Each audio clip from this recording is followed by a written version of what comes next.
our A and B series both have got champions that may not have really should have been champions. They won under the format there, and I will not take it away from either one of them.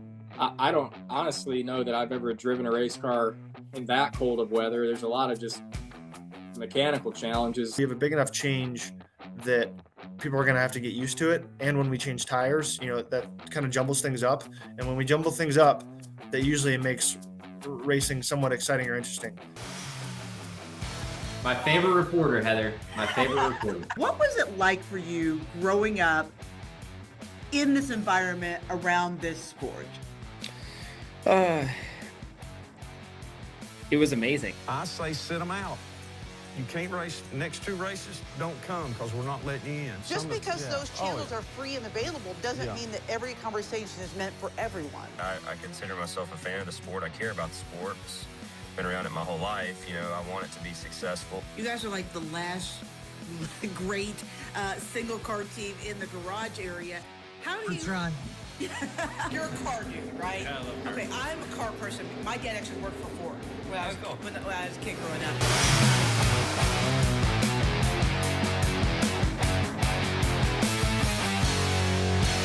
Welcome into the Backstretch Podcast. We are officially at the part of the NASCAR calendar where everyone is undefeated, everyone's optimistic, and nobody's car has failed tech yet. Yeah, everybody tied for first. Everybody is. The off-season always looks calm on the outside.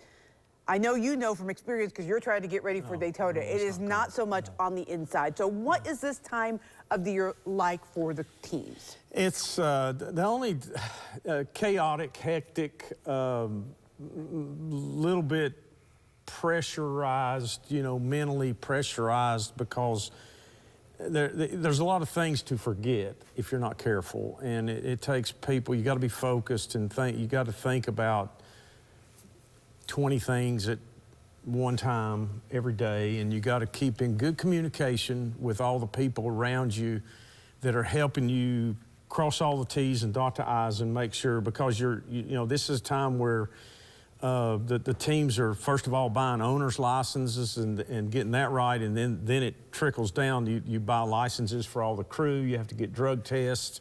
We go through some gambling training and so forth after licenses, getting ready to actually be legal when you get to the racetrack. And then, of course, making the travel people are making reservations not only for Daytona but for all year. And that means hotels, flights, rental cars, driving cars to go when you're driving to the racetracks and so forth. And then there's that little thing of actually getting race cars and race trucks ready. And you're not only getting ready for Daytona, you're getting ready for races after that and test sessions. And there's been test sessions going on, a month ago? Yeah. And, with the new rules packages, the Cup cars testing at North Wilkesboro with engine rule packages and so on. So it's just, Heather, it's just a lot. You know, and there's no track activity really. There's no races going on yet, so everybody's getting antsy. The pit crew people are just on they're on like crazy mode. Trying to pit crew coaches are trying to go through different people. It's just like tryouts. Kind of like spring training, kind of for football. They're looking to see who they got and how they look and how the team gels, and everybody wants to have the best pit crews. All the crew chiefs are yelling at the pit crew guys, I want a better car, and all this, and it's just kind of crazy, and it's kind of weird, but after about 3 or 4 races, it actually kind of smooths out, and it gets a little more like, okay, this is what we do, and it's all going to be all right. And we've got what we need, and now we're going to go to the racetrack and race and see who can win. So I've always kind of dreaded January, and then when it gets into February, you're at the point of like, okay, we got to get all these things done. You do this, you do that, I'll take care of this, and we got to get the race vehicle ready to go to Daytona because we got to try to win that race. And it kind of, that's what keeps me under from explosion mode. So all these teams are going through it. You know, all the fans are getting ready for it. They're making their plans. What they're reading all is social media now and watching news, watching the backstretch, kind of figure out, you know, who's going to do what, where's new drivers, new teams going to be, who's sponsors. Let's bring someone else into this conversation. Okay. It's time for Turn 5 as Erik Jones talks preseason vibes, expectations, and getting the season started at the Clash. Joining us now is Erik Jones, driver of the 43 Toyota for Legacy Motor Club. Erik, thanks for joining us today. Yeah, thanks for having me. Absolutely. So let's talk a little bit about the offseason. I know you guys have had some changes. You got a new crew chief. What's the kind of level of optimism for your team heading into racing this weekend at Bowman Gray? I think we feel good. You know, as a whole, as a group, we're all rested up. This off season for us was one that wasn't so chaotic. I feel like the last couple of years, just between manufacturer switch and even last year, just continuing to change stuff over, you know, there was just a lot happening, and we had some turnover in there as well. But this year, everything seemed more settled. Obviously, we had to change with crew chief, but I feel comfortable adjusting already, and just hope that we can start off strong. You know, I think Bowman Gray is a bit of a wild card, but it'd be nice to have a good run. The team chemistry, you said you didn't have a lot of change. So I know that it's really hard to do this until you actually get to the track, but how do you feel about the way this team has come together? You guys took a lot of momentum at the end of last year. I felt like Legacy was maybe the most improved team in the garage last year. Is that still the feeling going into Bowman Gray? I think so. You know, we had some more resources start to come our way towards the end of last season, and also made some personnel changes that ultimately led to the crew chief change for myself, just putting Ben in more of a role on the engineering and setup development side, and bringing Justin on full time. So I think if we can just continue to keep doing, you know, what we were doing and advancing that and developing it, I think we're in a good spot. So I'm excited to get the year rolling. It's a bit of an odd start to this season. I feel like we go to, you know, Daytona, Atlanta, and then we get on some normal stuff on some mile and a half. We also have Coda in there. So it's a little bit of a weird start, but, you know, I think we'll be able to know where we sit here probably after we get through mid-March, knowing what we need to do as a group. The off season for NASCAR as a group has been really crazy. Lots of rules changes, schedule changes, all that kind of stuff. When you look at, just for starters, the chase, I know you're a guy that's pretty consistent. Do you feel like that this maybe will benefit you guys as a team, rewarding consistency rather than just having to win a race? I think so. You know, obviously a big goal ours this week or this year is winning a race. But, you know, beyond that, I think for me, I've always been able, like you said, hold a pretty consistent pace. 2022, we were well in on points and didn't win a race till the first round of the playoffs in Darlington. Sorry, we didn't get to join that year. So, yeah, I'd love to see how it's all going to work out this year. I'm excited about it. I think the win and end format had its place and played a great role for a handful of years and put on some good races and some good playoffs. But with this car, I don't know that it was a great fit anymore. And we were seeing just some oddities happen with people making it in the playoffs and how things were playing out. So excited to see how this is going to work out and see who can win it at the end of the year. It'll be entertaining, I think.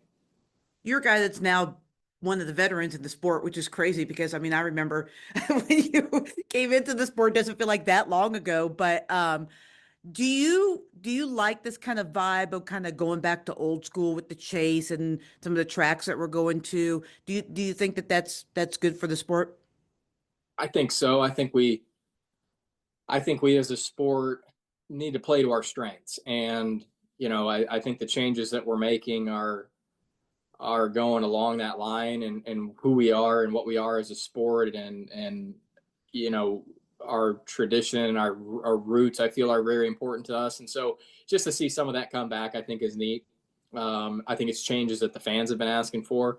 You know, I think NASCAR has always done a really good job of staying involved with fans and polling fans and asking them what they want and what they think would be better, along with consulting the drivers on it too. So, you know, we're making changes to try to make everybody happy a little bit, but I think the changes we are making are good. And I hope we can just continue to go down that road of trying new stuff, seeing what works, seeing what doesn't work.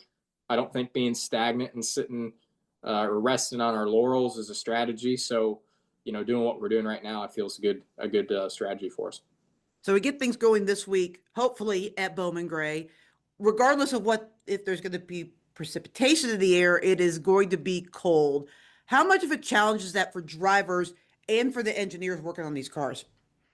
Yeah, there's a lot of unique challenges. Just saying if it's going to be cold. I mean, the high I think is 23, and race time is down in the lower teens. So I don't honestly know that I've ever driven a race car in that cold of weather. There's a lot of just mechanical challenges and keeping the cars warm. We're going to have to run the cars a lot, honestly, just to keep them from freezing, from the water from freezing, and getting heat in the tires and brakes on such a small track is going to be really tough.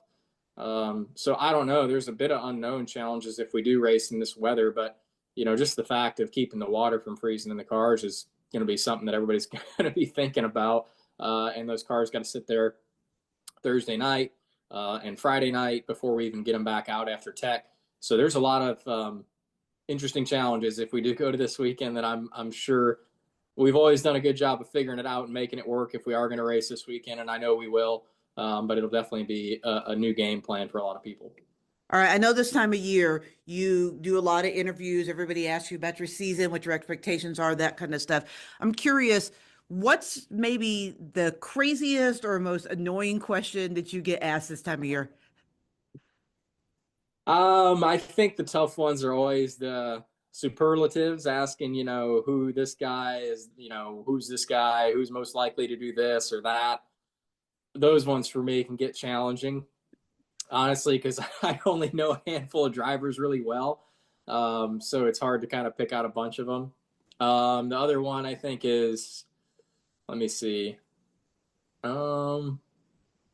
don't know. That's probably always the hardest question, I think, for me, if I had to pick one to answer. Some of those superlatives get a little bit tough. So dovetailing off of that, who's your closest friend in the garage? Who's your confidant? Who do you go to for questions or things like that? I would say I know William Byron and actually Cole Custer, probably the best of everybody in the field. I still know Kyle Busch pretty well through the years of working with him, being his teammate as well. So those guys I still always make sure to go chat with. Ross Chastain actually pretty close with and talk to him a lot. So those are kind of the main guys I always, if it's pre-race and I'm going to chat with somebody, it's usually in that group. Thank you, Austin Cindric, for joining us today. I see you're all bundled up. It's going to be a cold weekend at North Wilkesboro.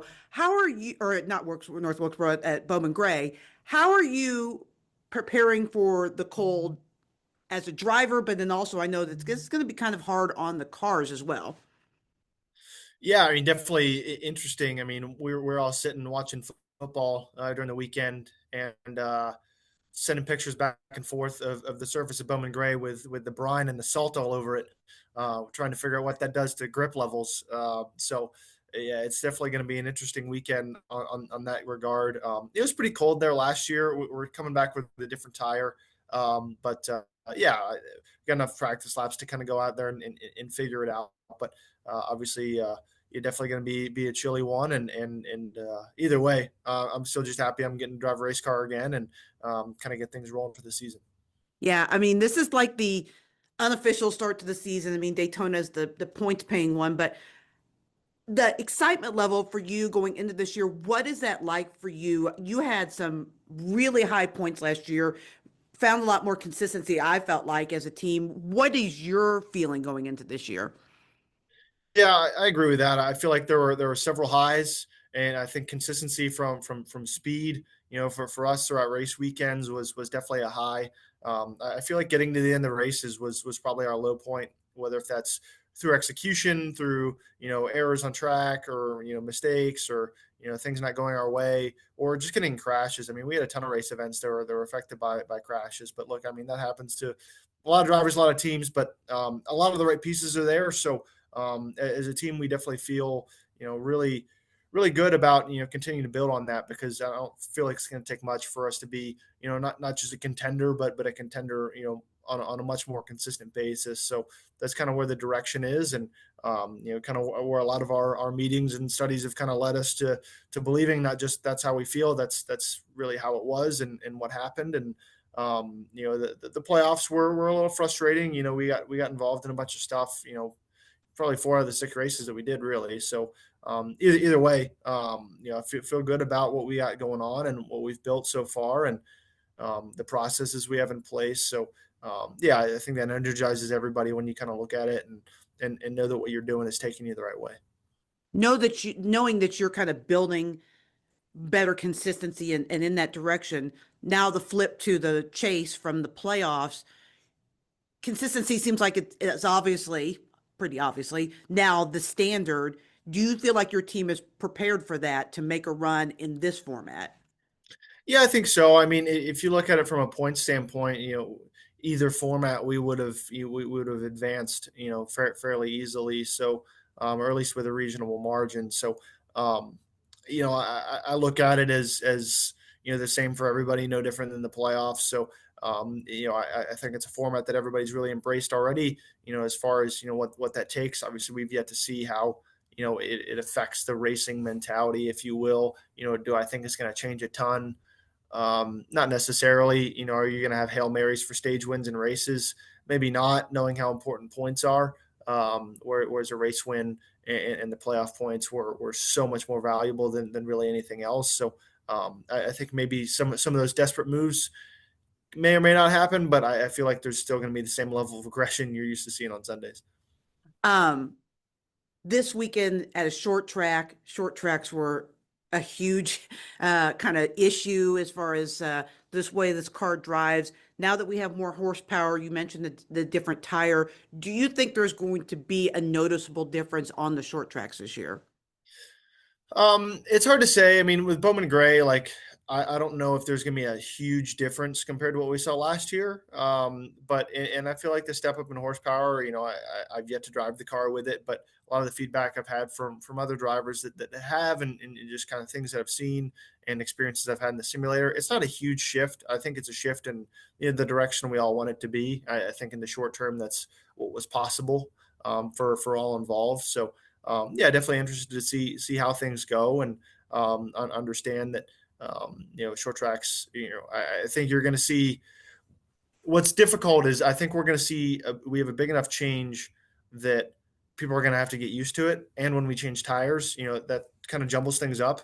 And when we jumble things up, that usually makes racing somewhat exciting or interesting, and then it's everybody starts to learn and figure it out. And that's when people, it gets harder to understand, what's all going into it because we all look like we're doing the same thing. And for some aspects, we are all doing the same thing. So I feel like it's going to be somewhat exciting because it's all fresh and new. But I'm not going to jump to any conclusions that we've changed a whole lot here other than we've just changed something. You know what I mean? So we've definitely made changes, and changes usually mix things up, and people like having things mixed up. Well, speaking of that, Athletic reported yesterday that the Roval's going away. You're a guy that I think of as one of the better road course drivers in the garage area. Are you sad to see it go? Does the playoffs need, or the chase now need a road course in it? What's kind of your feeling on that? Yeah, I think that is the only thing. You look at the chase and you're like, okay, this is a snapshot of our year. It probably does deserve, a road course race in the future. I don't feel like I have any emotional ties to the Roval being off the schedule. So I think the Charlotte Oval has been one of our best race venues. So I think from a sports standpoint, I think that's great. I think it's great that we're going back to the Oval, just because that's why the Roval came up in the first place, is because the Oval track, the 1.5 mile track, wasn't producing good racing, and now it's back to producing good racing.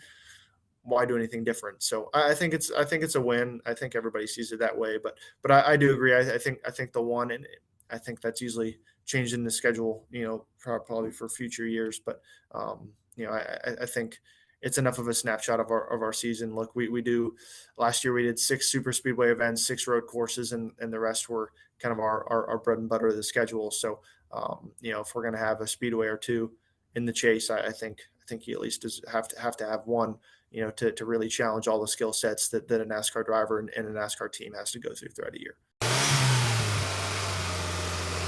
There aren't that many headline changes really. to teams. No. There are really only two No. driver changes. Correct. The 99, which is now the 88, and Okay. the 88 is the 87, I believe. But basically, Suarez out and Connor Zillage in, and then Justin Haley out and Suarez in. And that's really it. So who are you watching this season? Like who, because those are the really people that have things to prove in new teams, who really needs a big season? Like, who are you keeping your eye on? Now I don't know, maybe I'm a loner on this. I don't think I am, but Heather, the thing that interests me the most, a couple of things that interest me the most, is I have met and know and have made a little bit of a friendship with Connor Zillage. I'm going to be watching him just to see. I believe this kid is going to be really something special along the way. I think he's going to mature and develop into a Jeff Gordon, Kyle Larson. You think he's Harvick. the next big thing? I think he's the next big thing. I think, though, in reality, that this year is going to be hard. There's going to be hard times for him. I mean, now he's in the major league. It's as far as you go in stock cars. Let me ask you this. I think talent-wise, I tend to agree with you. But can't he be the next big thing in trackhouse equipment? Well, I guess that's part of... I'm not trashing Trackhouse, but Trackhouse is not Hendrick. No, and that's the thing. You say, well, okay, Hendrick is one team. Well, Hendrick is 4 cars. Right. Every week. And they're really good cars. They're the best it could be. And then there's 3 Penske cars and 4 Gibbs cars, 2 3, but really 2 competitive 2311 cars. There's on and on. If he has a little bit below average day in the Trackhouse car, he could run 25th. Yeah. And be screaming all day what these guys are killing. Ross Chastain does that now, and Ross is deep into his career and incredibly talented. Really talented experience. That's the thing with Cup racing. It is like, man, you can go to being top of the heap to being can't even see the front with a telescope. You're so far back that in 2 or 3 little changes or 2 or 3 little things that you're not doing or you don't have that all those other cars have. And the drivers are, this is the top of the heap for them. They're giving everything they got every week, and they're preparing themselves as much as they can. So I really I can kind of see what's going to be up in front of this young man, and I'm interested to see, how he handles it. I think he'll handle it very well. But now, we all saw how he felt when he ran second to SVG? To SVG at, was it the Roval? The Roval? No, I don't know. One of the road courses. It was at Chicago. That's what it was. In the Xfinity race. We saw how let down this young man was running second to probably the best stock car road racer in the world at this point, and definitely the best in NASCAR, And it's like, I don't know how he's going to feel if he runs 25th 3 or 4 weeks in a row, just because there are a few little things that his team hasn't found that everybody else has at that time. So I want to see how he reacts, how he goes forward, how quickly he develops, and also, if he develops quickly enough, he actually may help make that whole team better. Trackhouse may get better because of this young man in there. I want to see all that. That's the first thing. The second thing I'm interested in, who I'm watching, is I'm just going to watch what happens with 2311 team, with all the off-season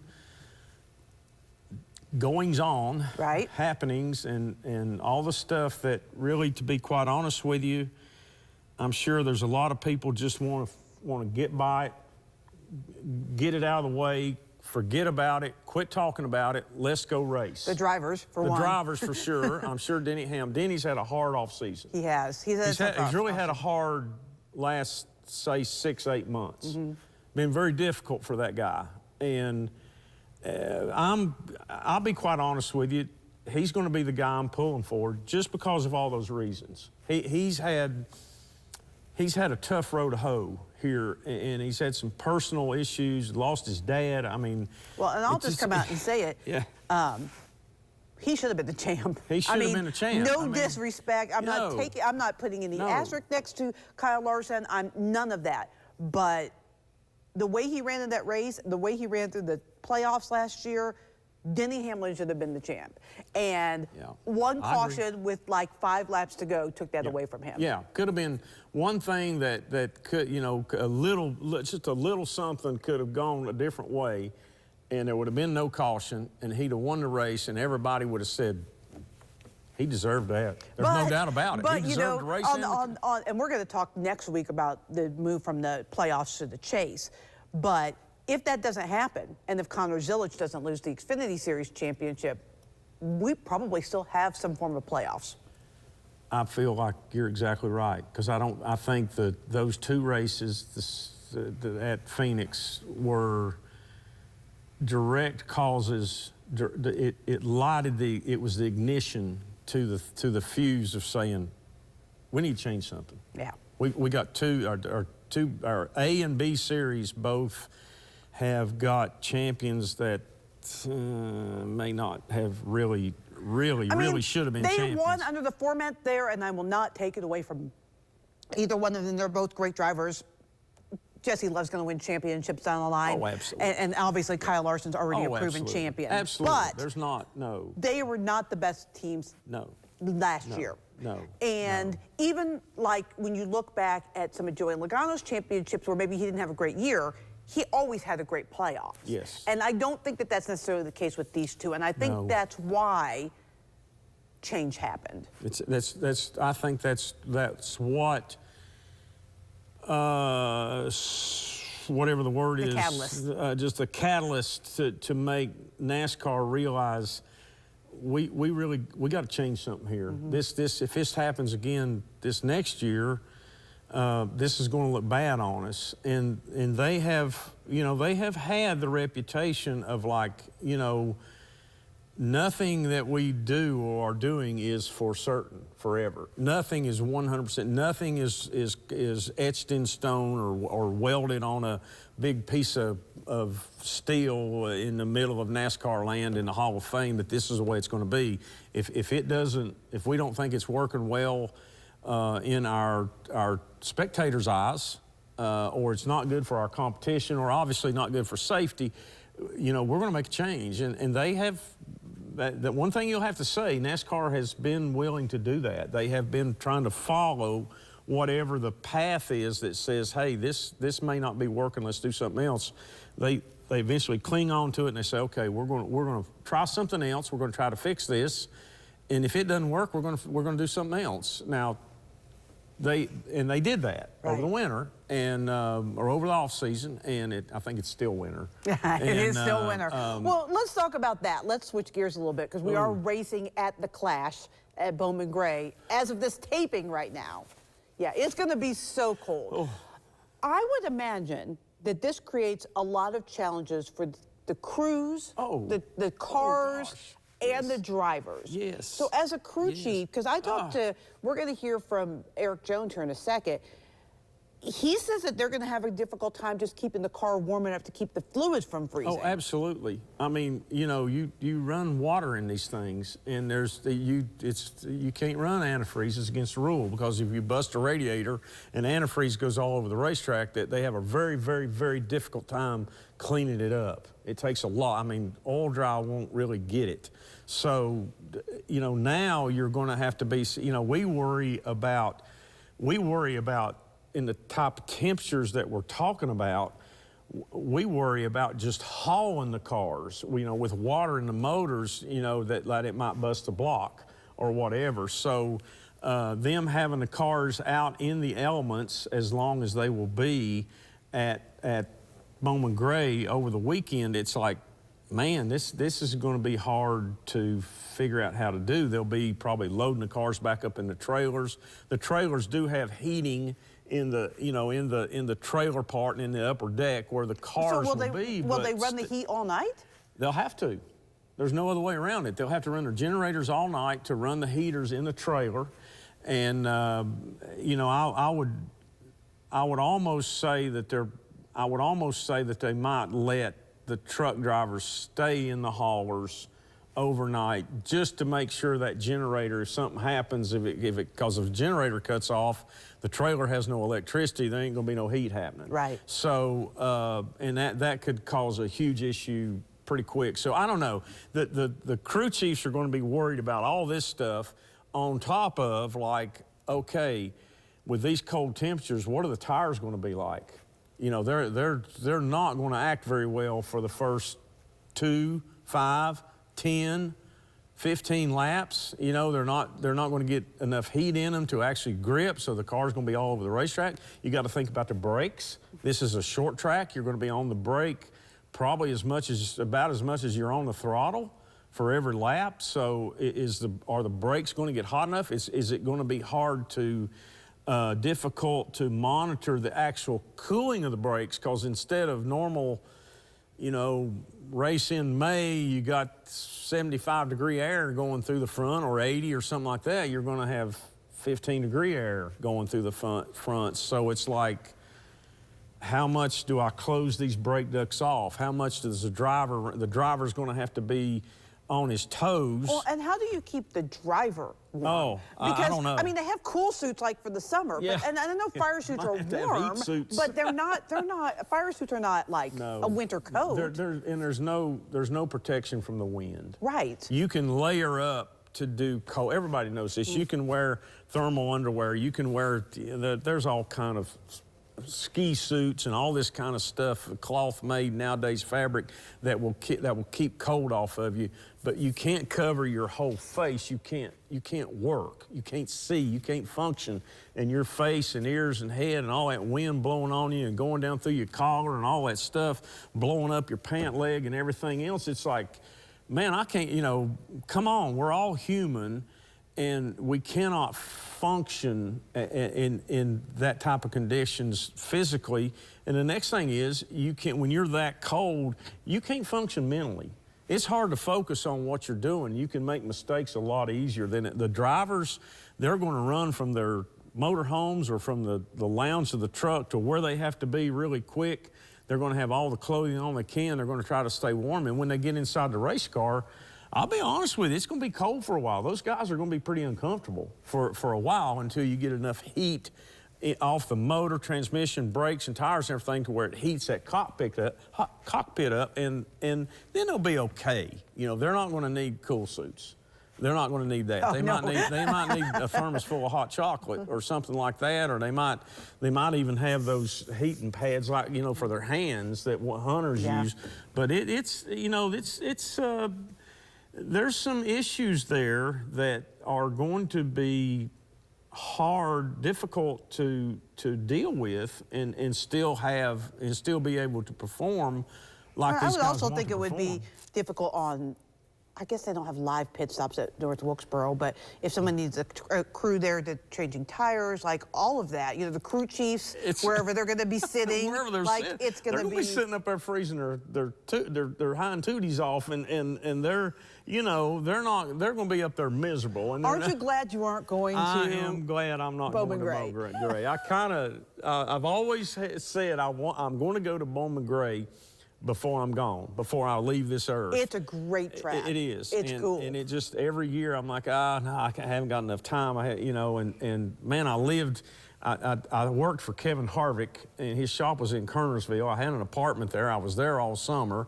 And I ended up like, okay, I'm going to go this weekend. I told the guys in the shop, I'm going to Bowman Gray this weekend. They said, well, if you do, you're going to see a football game because race season's over. Oh, gosh. So I'm like, so anyway, I think I really hope they figure all this out, and I really hope that the show is good, and maybe the weather will be good enough to where the people there will come out. I hope it's a packed house.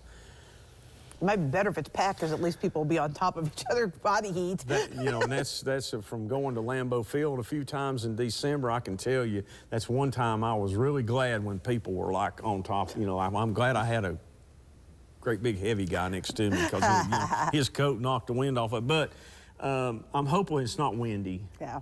I'm hoping it's not windy, and I'm hoping that the temperatures and the precipitation work out to where they're not having to scrape the track under caution. It might happen.